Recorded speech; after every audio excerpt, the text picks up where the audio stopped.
नमस्कार दोस्तों, क्या आपके पोर्टफोलियो में एक्सीकॉम का शेयर है? और क्या आप भी सोच रहे हैं कि जो कंपनी कल तक ईवी क्रांति का झंडा बरदार थी, वो आज 118 रुपए के स्तर पर संघर्ष क्यों कर रही है? जुलाई 2025 में कंपनी ने 143 रुपए पर शेयर मांगे थे। आज भाव उससे 20-25% नीचे है। निवेशक कंफ्यूज्ड हैं, डरे हुए हैं। आज हम हवाई बातें नहीं करेंगे। आज हम एक्सीकॉम के बिजनेस मॉडल का डीएनए टेस्ट करेंगे। हम जानेंगे कि आखिर पैसा कहां अटक गया है और कंपनी प्रॉफिट से भारी लॉस में कैसे आ गिरी। और हाँ, इस वीडियो में हम उन सभी जरूरी फंडामेंटल रेशियोज को आसान भाषा में समझेंगे जो कंपनी की सेहत का असली राज खोलते हैं। तो अंत तक बने रहिएगा, क्योंकि यह एनालिसिस आपकी आंखें खोल देगा। सबसे पहले नींव समझते हैं, एक्सीकॉम क्या करती है। इसका मॉडल 2 पिलर्स पर टिका है। Number 1, critical power. बड़े बड़े टेलीकॉम टावरों के लिए लाइन बैकअप सिस्टम की जरूरत होती है। जब बिजली जाती है, नेटवर्क चलता रहे, यही उनका काम है। यह कैश काउ बिजनेस है, स्थिर कमाई, भरोसेमंद मांग। नंबर 2, ईवी चार्जर्स, एसी और DC fast charging solutions, electric बसें, कारें और 2 व्हीलर्स। कंपनी बड़े निर्माताओं में शुमार है। अब सबसे अहम, पैसा आता कहां से है और जाता कहां है? इसका मुख्य रेवेन्यू B2B यानी बिजनेस टू बिजनेस से आता है। ये टेलीकॉम दिग्गजों को पावर सिस्टम और बैटरियां सप्लाई करता है, जैसे जियो, एयरटेल और वोडाफोन, और उसको पैन इंडिया डिप्लॉयमेंट्स करता है। ये रेवेन्यू स्थिर है, लेकिन इसमें तेज सेल्स ग्रोथ सीमित है। आज कैश काउ, कल स्केल, यही पिलर्स का संतुलन है। फिर यह कंपनी बड़े बड़े ईवी प्लेयर्स जैसे टाटा पावर, MG मोटर्स और सरकारी एजेंसियों जैसे EESL को चार्जिंग स्टेशन बेचकर भी कुछ कमाई कर लेती है। क्या आप जानते हैं, कंपनी को यहां से ग्रोथ की उम्मीद थी, लेकिन यहीं सबसे बड़ी दिक्कत आ गई, जिसे हम आगे समझेंगे। अभी कुछ दिनों पहले ही कंपनी को RVNL से बड़ा ऑर्डर भी मिला है, जो 1412 करोड़ रुपए का है। यह भविष्य की कमाई है, लेकिन अभी बही खाते में नहीं आई है। चलिए अब समझते हैं कि पैसा जाता कहां है। कमाई तो समझ गए, अब खर्चे देखिए, जिन्होंने कंपनी की कमर तोड़ दी है।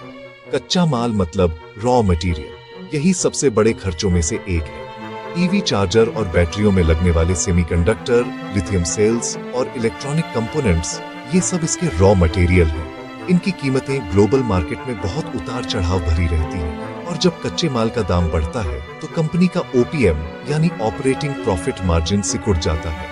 एक्सीकॉम का OPM फिलहाल बहुत दबाव में है। कई तिमाहियों में तो यह नेगेटिव भी रहा है। इसके बाद आता है ब्याज का बोझ। इसे आप इंटरेस्ट कॉस्ट, द विलन भी कह सकते हैं। कंपनी ने विस्तार के लिए भारी कर्ज उधार ले लिया, ब्याज दरें बढ़ी और अब कमाई का एक बड़ा हिस्सा सिर्फ बैंकों की EMI भरने में जा रहा है। यहाँ आता है इंटरेस्ट कवरेज रेशियो। ये रेशियो बताता है कि कंपनी अपने मुनाफे से कितनी आसानी से ब्याज चुका सकती है।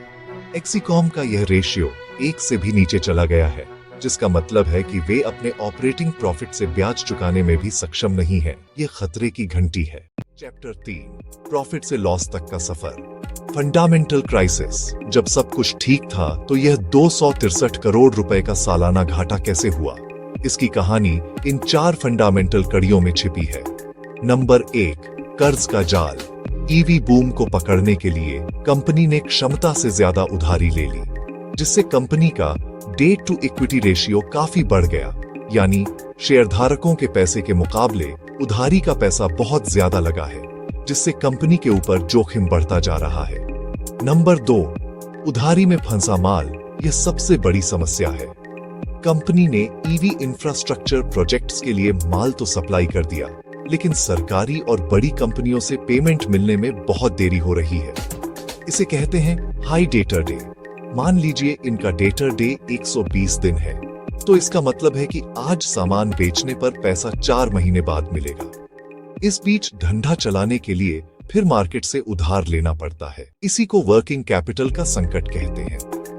नंबर 3, मुनाफे का गणित बिगड़ा। अब जब भारी ब्याज और कम मार्जिन ने मुनाफा खा लिया तो कंपनी घाटे में आ गई। इसका नतीजा यह हुआ कि रिटर्न ऑन इक्विटी और रिटर्न ऑन कैपिटल एम्प्लॉयड दोनों नेगेटिव हो गए, यानी कंपनी में जो पैसा लगा है उस पर रिटर्न तो दूर, पूंजी और ऊपर से घट रही है। नंबर 4, शेयर की वैल्यूएशन। जब कंपनी घाटे में है तो जाहिर है अर्निंग पर शेयर नेगेटिव है, और जब कमाई ही नहीं है तो पीई रेशियो देखने का कोई मतलब नहीं रह जाता। जबकि इस सेक्टर का इंडस्ट्री पीई काफी हाई रहता है, लेकिन एक्जीकॉम अभी उस रेस से बाहर है। चैप्टर 4, रिकवरी का प्लान और फ्यूचर आउटलुक। क्या इतनी मुश्किलों के बाद भी कंपनी वापसी कर पाएगी? मैनेजमेंट क्या कर रहा है? आइए देखते हैं कि मैनेजमेंट ने रिकवरी के लिए क्या कदम उठाए। पहला, राइट्स इश्यू। जुलाई 2025 में कंपनी ने 143 रुपए पर राइट्स इश्यू के जरिए पैसे जुटाकर कर्ज कम करने की कोशिश की थी, लेकिन मार्केट सेंटिमेंट खराब होने से शेयर प्राइस इश्यू प्राइस से नीचे आ गया। दूसरा, नया प्रोडक्ट। कंपनी ने एक्जीकॉम 1 नाम से नया सिस्टम लॉन्च किया है। ये अब सिर्फ हार्डवेयर नहीं बल्कि सॉफ्टवेयर और सर्विस का कॉम्बो बेचेंगे ताकि मार्जिन सुधरे। तीसरा है फ्यूचर प्लान। 2025 के अंत तक हैदराबाद में नई और बड़ी फैक्ट्री शुरू करने का प्लान है, जिससे उत्पादन लागत कम हो सकती है। इसके अलावा RVNL से 1412 करोड़ रुपए का ऑर्डर कंपनी के लिए एक बड़ी राहत है। इसका रेवेन्यू अगले कुछ तिमाहियों में दिखना शुरू होगा। कंक्लूजन। तो दोस्तों, एक्जीकॉम की तस्वीर साफ है। यह एक ऐसी कंपनी है जिसके पास भविष्य का बड़ा बाजार है और बड़ी ऑर्डर बुक भी है, लेकिन वर्तमान में यह भारी कर्ज और रुके हुए पेमेंट के चक्रव्यूह में फंसी है। आज शेयर का भाव करीब 118 रुपए है, जबकि इसकी बुक वैल्यू करीब 66 से 68 रुपए के आसपास है। यानी शेयर अभी भी अपनी बुक वैल्यू से लगभग दोगुने पर ट्रेड कर रहा है, और वो भी घाटे के बावजूद। क्या आपको मेरी राय चाहिए? तो सुनिए, यह स्टॉक अभी वेट एंड वॉच की श्रेणी में है। जब तक कंपनी अपने डेटर डे को कम नहीं करती और इंटरेस्ट कवरेज रेशियो को सुधार कर मुनाफे में नहीं आती, तब तक इसमें बड़ा निवेश जोखिम भरा है। मौजूदा निवेशकों के लिए 98 रुपए का स्तर लक्ष्मण रेखा है। नया निवेश 160 रुपए के ऊपर बंद होने पर और कंपनी की फंडामेंटल स्थिति सुधरने के बाद ही करना उचित होगा। यह एनालिसिस आपको कैसा लगा? कमेंट में बताएं। हमें लाइक और सब्सक्राइब जरूर करें, और हाँ, अपने वित्तीय सलाहकारों से बात करके ही कोई कदम उठाएं। धन्यवाद। लाइक करें, शेयर करें और सब्सक्राइब करें।